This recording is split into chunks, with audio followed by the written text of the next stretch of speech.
Hawaii is such a unique setting for people to come together in camaraderie. Our shared experience in multiculturalism and coexistence should be a model for the world. This year's honorees have not only observed and maintained this idea, but have embraced and carried on its legacy.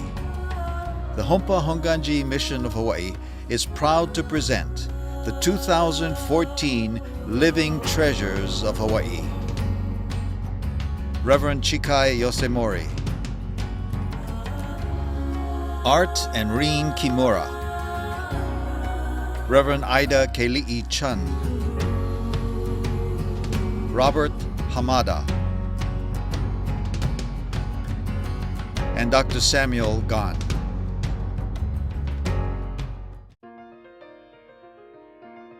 Reverend Chikai Yosemori recognizes the responsibility of practicing what he preaches. He strives to be an example of what he wants to see in this world. Well, something as a goal of the Buddhism, we have to live true and real human beings. That means true and real human beings means not only mouths but to follow the teaching.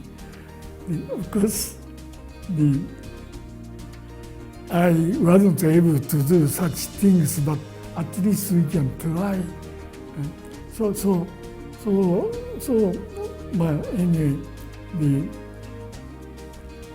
main things for me is at least try, what your religion is teaching us. One of the goals of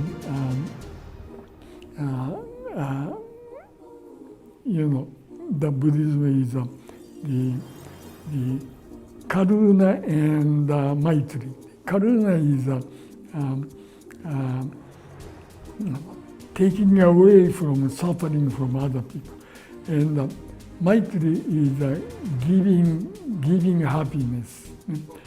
If I can do that, that really what you call I can become a true and a real human being. So at least try. Reverend Yosemori has clear concepts of what needs to be done now in order to secure a better future. Martin Luther King, he always said, I have a dream. And they work very hard for that. Because they have a dream, they can be encouraged to work more hard to realize that dream. So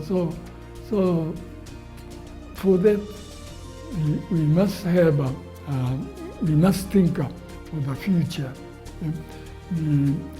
Unless we don't think the future, we cannot improve ourselves. So that's what I am thinking. So and also to think the future is probably broke the net we are caught, by old tradition or old style of thinking. But if we have a dream, if we think the future, we can, break that kind of net we are caught, and can improve ourselves. That's what I am thinking. Reverend Yosemori believes in the joy that is acquired from breaking down old barriers.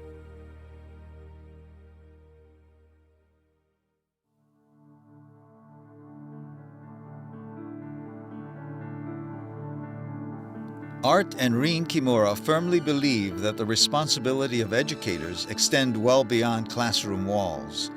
They understand the impressionable qualities of their young students.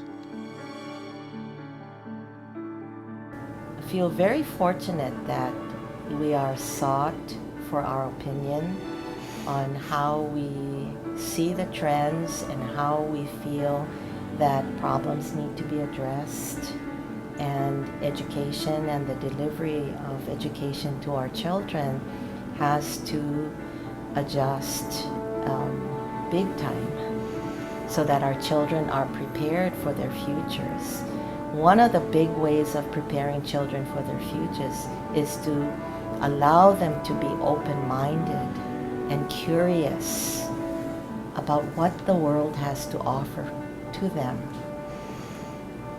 Art and Rene Kimura explain why we all should include science as part of our greater consciousness. The science world and the social world that are keenly important to all of us if we want a better life for ourselves and our neighbors.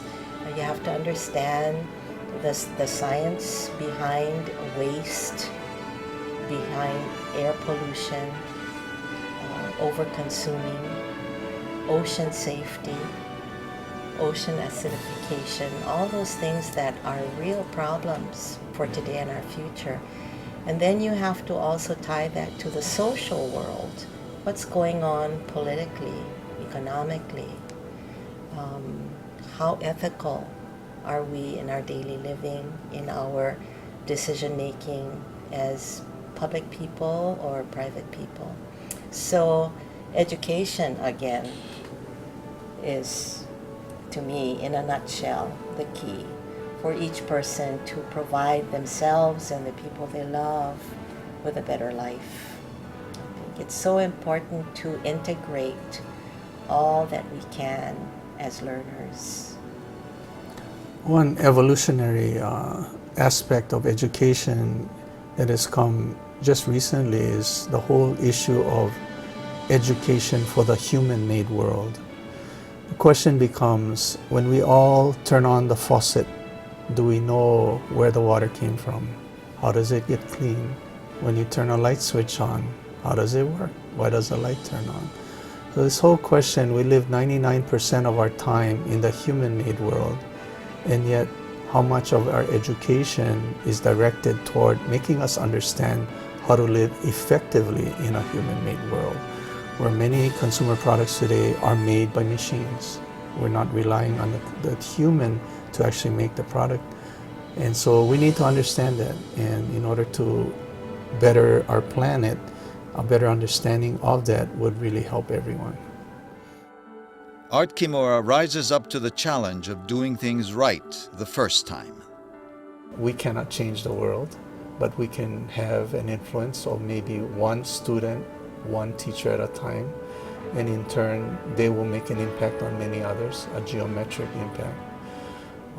We tend to use a Japanese term on our business cards and so forth called ichigo ichie. Basically, we refer to that as one opportunity, one chance in a lifetime, never to be repeated again. And therefore, if we all feel that way, that every time we meet someone, that's the one time we can make a difference in their life, if we do it right, then I think we've done our job. Art and Rene Kimura provide a solid foundation for the youth of Hawaii to create a better future for all of us.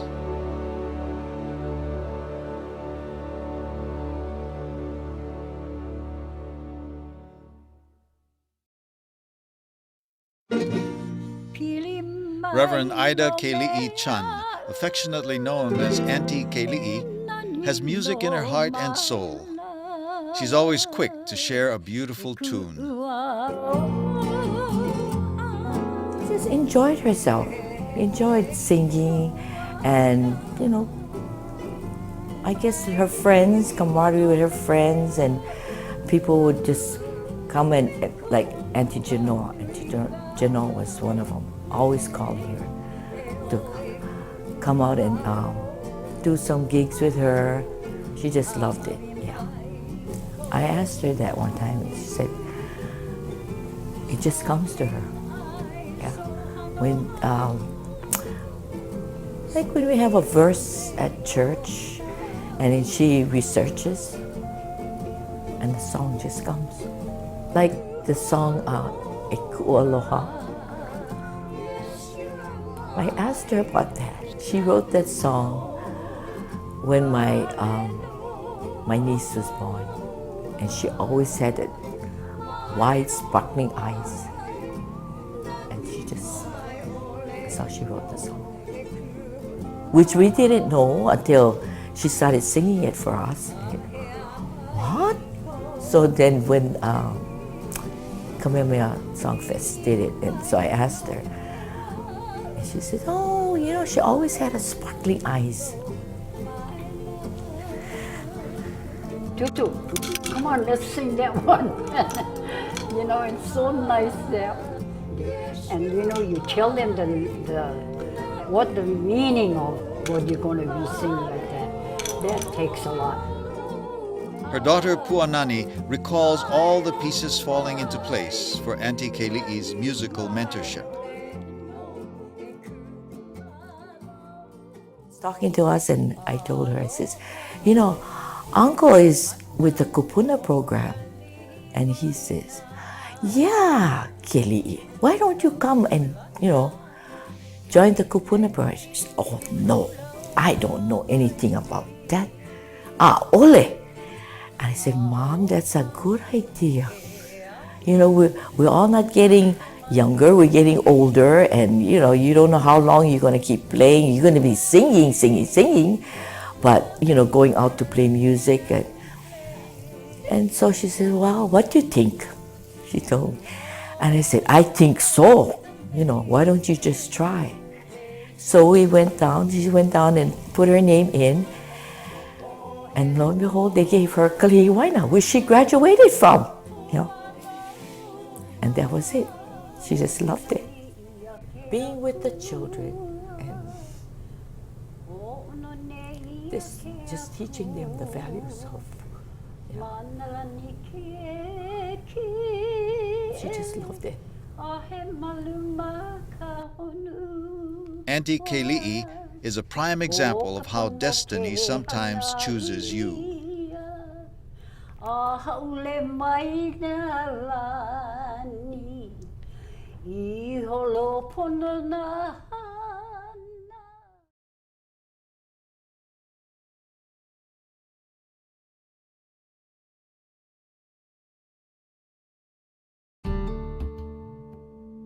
Robert Hamada is a talented artist with a unique method to his craftsmanship.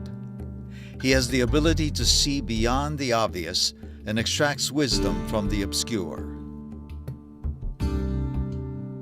Where I was born, it's the central part of Kauai. It is a rainy, mountainous country there. With all the difficulty, there was at that time tremendous amount of beauty.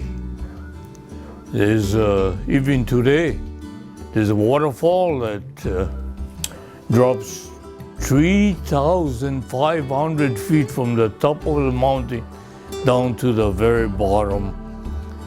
So these are the things that you see daily. You see rain. With rain comes rainbow. And the kind of rainbow that you see are not a bow at all. It's just a flat area. Maybe it covers about half an acre or more of land, and it's just colored. And that kind of beauty stays with you. And when you see something that's exceptionally beautiful, you try to live up to it. So as I grew, when I entered it into my artwork, it always had been a guideline from my work. Hamada's inspiration comes from shaping a living source of his art. I know it kind of sound ridiculous, but you can't help yourself, you know. Oh God, you're working on the wood. All of a sudden, you can't see the wood because it's spinning. But you turn it off. Wow, gee, what a beautiful piece, you know? How did that ever happen? And so, it may sound abnormal, but you talk to the wood. You know, like anything else, you know, like my dogs, they do something good. I talk to them, I let them know. Same thing with the wood, you know. And I have satisfaction because I do that,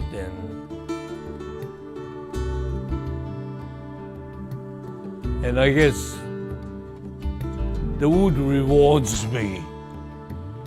You know, everybody talk about Columbus discovered America. But when with the wood, I'm the guy that discovered that because I'm the first guy to look at that wood in that, you know, beauty. Nobody else did that. And there isn't another one like that. There's only one like that, you know. And even in my imagination, it's not there. It's oh God, you know, like this here. You look at it. See that green. That's really, really spectacular, you know.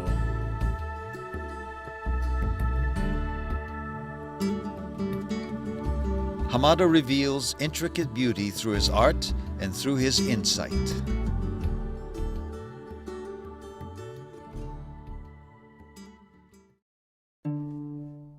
Dr. Samuel ʻOhukaniʻohiʻa has an expansive philosophy that he sums up in one condensed idea. He sees Hawaii as a vast collection of unique ecological systems.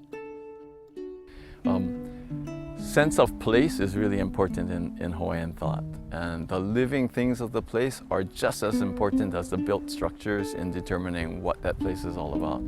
It's the people of the place, what happened at that place, what living things are at that place, what the rains and winds do at that place, you know, different times of year and the like. All of that defines place. So when you're talking about conservation of a place, you're talking about all of those things across the whole course of the year, how the environment impinges on it and the people and the living things of that place are all going to play a role. So that kind of integrated view of the world is a very Hawaiian way of looking at the world. And I think it's similar with indigenous peoples everywhere.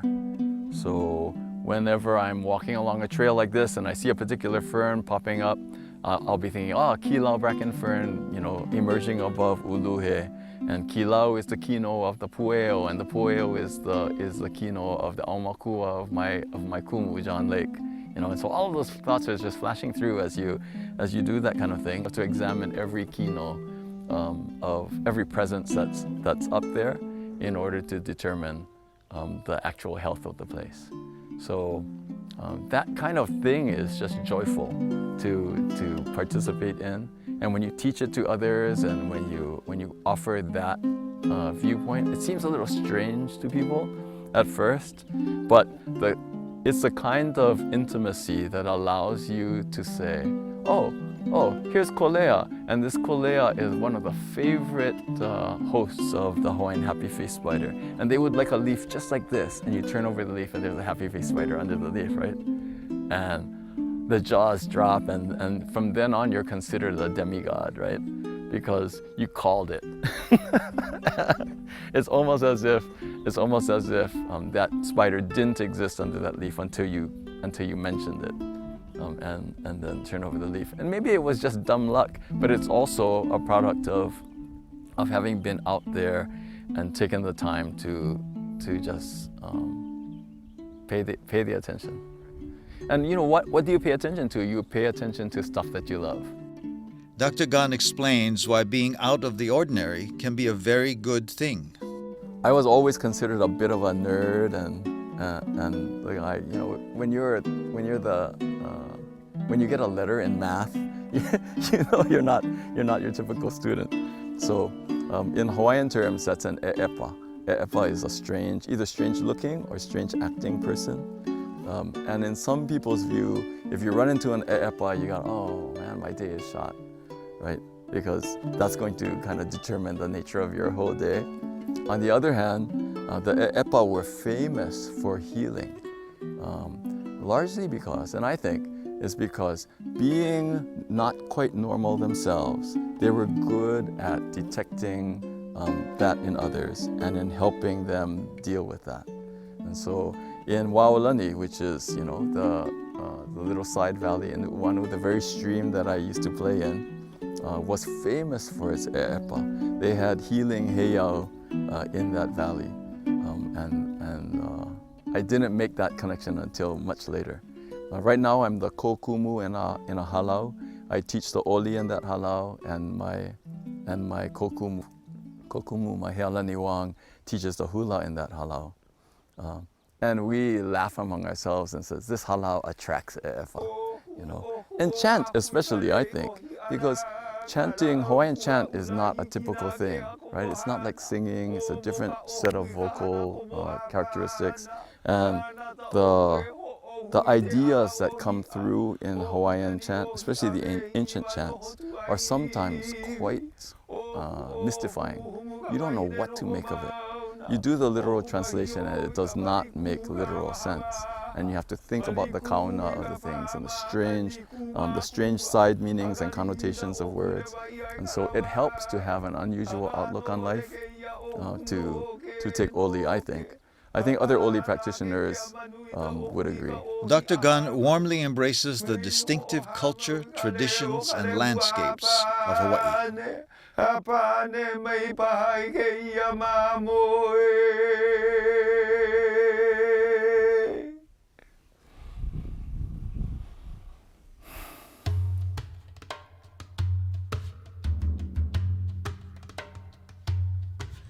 We celebrate the achievements of Reverend Chikai Yosemori, Arthur and Rene Kimura,